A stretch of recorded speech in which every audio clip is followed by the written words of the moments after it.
What's up, YouTube? And today I want to talk about why I sold the lens that changed my life.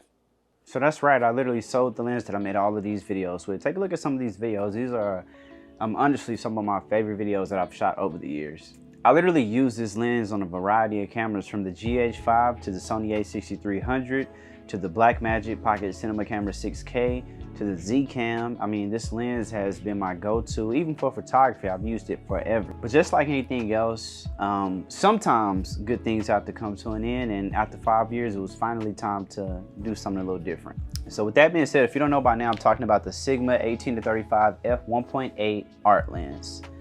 I originally discovered this lens years ago, back in the day when YC Imaging was first coming up on YouTube. This was a lens that he highly recommended, and actually had upgraded to the lens from the Canon 35mm. So at the time I was shooting on APS-C sensors, so not full frame, not Super 35, just well, I guess around the same size as Super 35 depending on who you ask, but they're all similar. All right, so yeah, so I originally used it on the a6300. From there I went to the GH5, and from there I eventually got my first cinema camera, which was the Blackmagic Pocket Cinema Camera. So like I said, none of those cameras were full frame. All of them were either APS-C or Super 35 or Micro Four Thirds. And honestly, man, that Sigma lens was the best decision I had ever made. And at the time when I originally bought it back in 2017, I want to say early 2017, or it might have been late 2016, that was the most expensive lens I had ever bought. I remember, I never forget, I bought it refurbished off of the Sigma website. So yes, I'm pretty sure all of you know this, but when it comes to getting gear, refurbished or used, you can find some quality gear at a discounted price, and that's exactly what I did with that lens. So why did I sell the lens? A couple weeks ago, I was just doing some rethinking, reevaluating. I was going through all of my lenses and just trying to figure out what I was trying to do in terms of my career, and what are some of the goals I had just in general, because I'm one of those filmmakers, I'm one of those creatives. I would love to do a big budget movie, but I'm also happy doing independent stuff around the city, and I'm cool with just climbing that ladder and putting in that time. So a couple weeks ago, I was reevaluating my film career, specifically all of my equipment, and I was going through it. I'm like, okay, you know, what do I rarely use, or what am I not really using? And honestly, ever since I decided to finally go full frame, I just had stopped using the Sigma 18-35, and I was still using it on like my Canon EOS R or little cameras like that, but I don't really do video work with those cameras. I'll take pictures here and there, and that was all it was getting used for. Keep in mind, when I first got the lens, it was strictly for videos. I was strictly trying to upgrade my music video game. I'm like, man, I'm trying to, you know, give me the lens that's gonna, you know, help me to elevate my craft, and that's what brought me to that lens in the first place. You know, so one day I just went ahead and decided, you know what, let me just offload and get rid of the lenses that I'm not really using anymore. And unfortunately, the Sigma 18-35 was the lens that's literally, I mean, ever since I got the F6, I've used it here and there, but it's primarily just been attached to my Blackmagic 6K, and it didn't come unattached. It's one of those things where I realized that, you know what, I could just go ahead and replace this lens. Let me get something that could cover a full frame glass. That being said, after some research, I decided to do something a little bit different. If you watched my last video, you've probably seen this lens. So I decided to upgrade to the Meike full frame 35mm cinema lens. And honestly, this has been one of the best decisions. Let me show you the other side of it. And honestly, this has been one of the best decisions, primarily because, I mean, I was just reevaluating, and I realized, you know what, I want to work on more short films. I want to do more professional work. So a big reason I wanted to just go ahead and replace the lens was that, you know, I felt this lens would benefit my film career in terms of what I was trying to do. So a lot of the projects I work on, unlike most filmmakers on YouTube, I shoot a lot of music videos, and all of the short films and stuff I do are independent projects that I personally just want to do. But with that being said, I saw this lens as something I could use in both arenas. Like I said, I'm one of those people, you know, I write scripts and I do a lot of different things. Eventually I'll do videos more about it, but every short film that you've seen on my page up to this point is something that I wrote or produced, or I co-written with a friend. One of the other reasons I want to get the cinema lens is, like I say, just a more professional setup. So I do have a tilted nucleus, and I have been having this thing for a while, but just never really used it. And as you know, with the cinema lenses, they have these gears, so you can put it together like this and pull focus and do all this different stuff. So that was another deciding factor.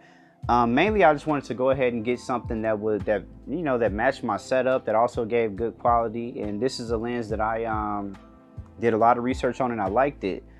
Now, some of you might be asking, yeah, this is 35mm lens, but I mean, the Sigma was 18-35. It was literally wider. So what did you do to, you know, in case you wanted a wide shot? So let me show you the other lens I picked up. All right, so here's the other classic lens that I picked up. This is a Canon 16 to 35mm L series lens.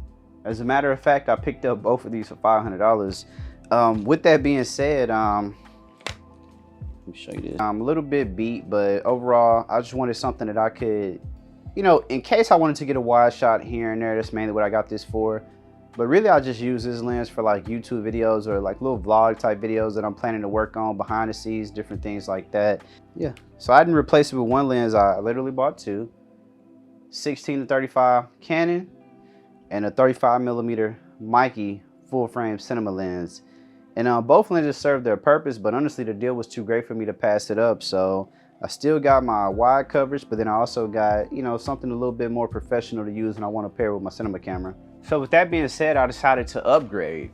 Essentially, I replaced my Sigma 18-35 with two lenses. I have the 16-35 Canon lens. Like I say, I got that lens for a great deal, so I literally couldn't pass it up. The fact that I was able to grab this combo for 500 bucks, or actually it was a little bit under 500, is just the icing on the cake. Let me tell you a little bit about myself. The 5D Mark III was actually one of the first expensive cameras I bought, and man, I was terrible with it. I will show you some videos, but hey, if you know how to dig on YouTube, you can find it. 18-35 was the, you know, the most expensive lens I got at the time, and that lens really changed my life. And not only because it was a great lens, but because when you invest that type of money, it puts it in your mindset that, hey, you know, I gotta figure this out. And honestly, I mean, just take a look at the first video I shot with that lens. Man, as soon as I saw that video, the way it came out, I was like, damn, I knew I had made a great investment. And I say that to say that equipment doesn't matter. I know it's cliche, you hear people talking about it all the time. Literally use what you have, but do understand, once you get better resources, you can get better equipment. I say that to say, man, the Sigma 18-35 is a great lens. If I was shooting on maybe Super 35 or Micro Four Thirds, I probably would have kept it. But just in this scenario, it made sense to go ahead and get a different lens. And I had the extra money, so it's like, okay, why not? Let me go ahead and invest. I mean, that lens lasted me for 5 years. And I sold it on eBay. Shout out to the guy that bought it.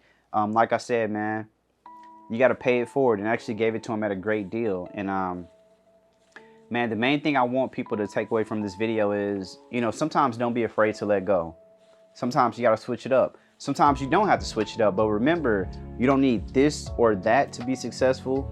It starts here, and it's all about putting in the work. I love that lens. That lens changed my life. That lens really pushed me to not only make better work, but it pushed me to learn everything else, learn about lighting, learn about, you know, everything. With that being said, the Sigma was a great investment, but it just came a point in time where I was ready to upgrade, new camera system, full frame, and finally the lens wasn't of value to me anymore. And also I felt like the lens had served its purpose. Like I said, I literally owned that lens for 5 years, and I made countless videos with it. I mean, it was my go-to for everything. So I say that to say that, man, it's still one of the best lenses on the market. It's a great pickup. And if you're in the market for a new lens, you don't necessarily need a cinema lens. I mean, it's nice to have, cool to have, but honestly, I shot some of my best work with that lens, but it came down to preference. And I finally got to a point where I felt like it was justifiable, and I went ahead and pulled the trigger. Like I said, I replaced it with two lenses because I did pick up the Canon 16-35mm. So just in case I want to get a wide angle shot, it's not as fast as the Sigma, but it's f2.8, so it's still good enough for music videos or anything that I want to film, low light, whatever. And I say that to say that, man, I guess if you take anything away from the video, check OfferUp, check Craigslist. You can still sometimes find great deals on old lenses. So, hey, thanks everybody for watching. I look forward to creating more content and connecting. Have a great day. Take it easy. Subscribe if you haven't. More videos coming soon. Boom. Peace.